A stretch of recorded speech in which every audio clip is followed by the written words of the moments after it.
I'll bring in Dean Russell first. Thank you, Chair, and thank you, Minister, for joining the session today. During this inquiry, we've heard that children and young people's mental health services are seeing an increased demand and severity of the needs. Could you just outline what the steps are currently to tackle that need? Yeah. So thanks very much for that question, Dean. It really speaks to an issue which I'm both concerned about, we're all working hard on, and because it involves mainly young women, I think it's something that we need to talk about more, because it hasn't been really in the past, and that's eating disorders. We've seen a 22% increase, up 23, I heard yesterday, demand just over the past 11 months in eating disorder referrals and demand for services, and that's impacted throughout, as you can imagine. So again, the pandemic made it. I should actually start by saying that eating disorders were on the increase. We saw the uptick before the pandemic began.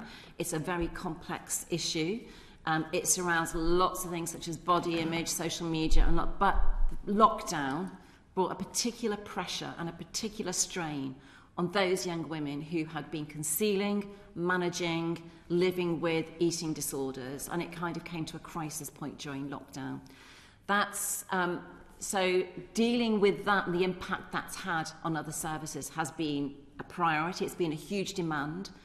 We've seen, not getting to a crisis point, but certainly at a point where everybody has been focused, and Claire and her team have just been incredible.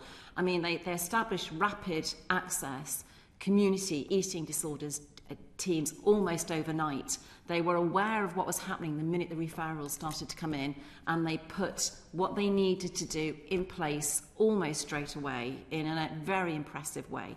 But that didn't mean we didn't have the pressure on paediatric inpatient beds, adult inpatient beds, and pressure across the services. So, as part of the £79 million, that was also to address eating disorders. We've also, I'll just check my figures, this morning there has been an announcement of an additional new money, £40 million added to the £500 million specifically to deal with eating disorders. And, you know, I'm not going to sit here and say that that's, you know, not been our biggest issue recently. It really has been the biggest issue. And that £40 million is to help with inpatient treatment of young women, and it's also to deal with those community access teams. And I'm sure Claire will elaborate on this further.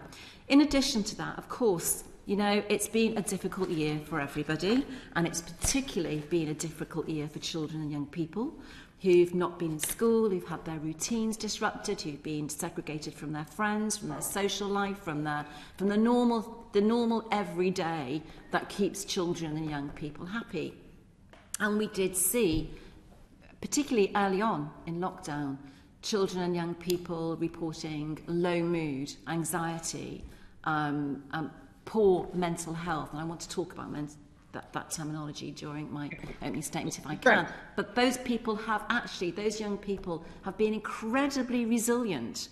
And we've seen young people who said, you know, on week one, I feel apprehensive, I feel anxious, I'm worried, I'm fearful, who their own resilience brought them through to the other side.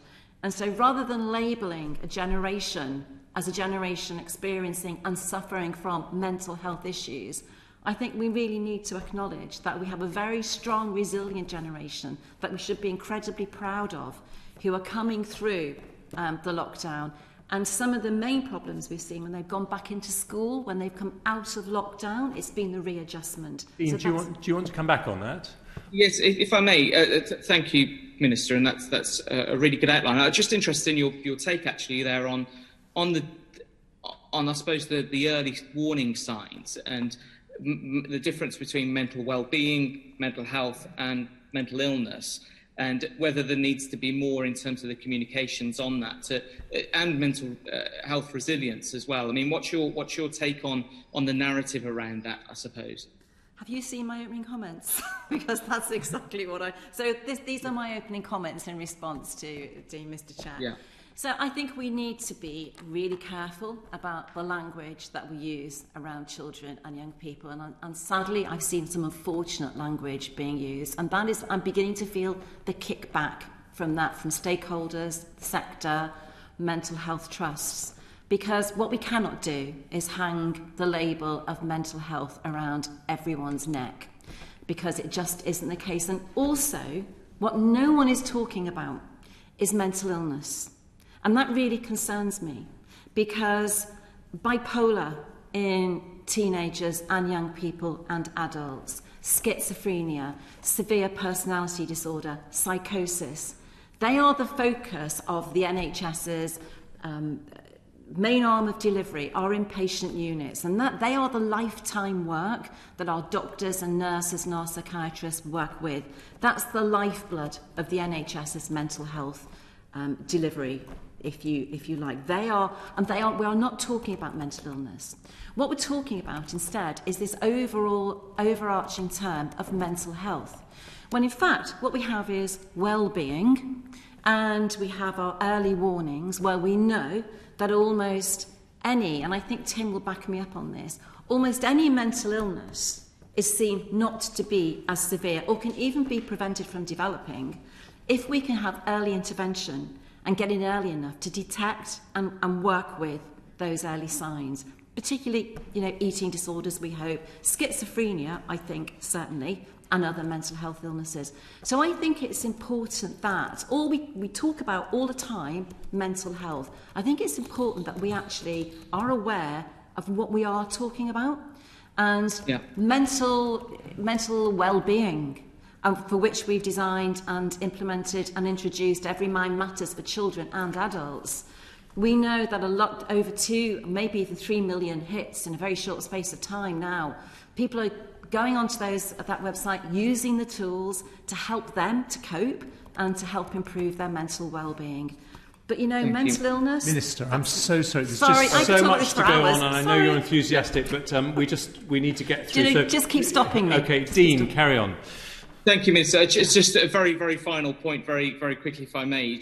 Would you agree then, actually, having a community-based approach to mental well-being, it can be quite supportive in the long run in terms of how we tackle mental health challenges and ultimately stigma around mental illness as well? It is the entire focus of the services that we're delivering in mental health. And I must shout out that I know that that Dean in his own constituency has trained up 100 mental health first aiders, and I can't remember what your target was. I think it's 1,000. 200 actually, amazingly. 200. So oh wow! So he's trained up to, and that is exactly the focus of our services. And I think I often quote Professor Tim Kendall, who says that almost no mental health service can better be delivered in a hospital bed than it is in the community. So, and that's, he said that to me in one of our very first meetings, and I've carried that forward in my mind ever since. Community, close to home, close to friends, close to family, close to work, that's where mental health services are better delivered. Thank you.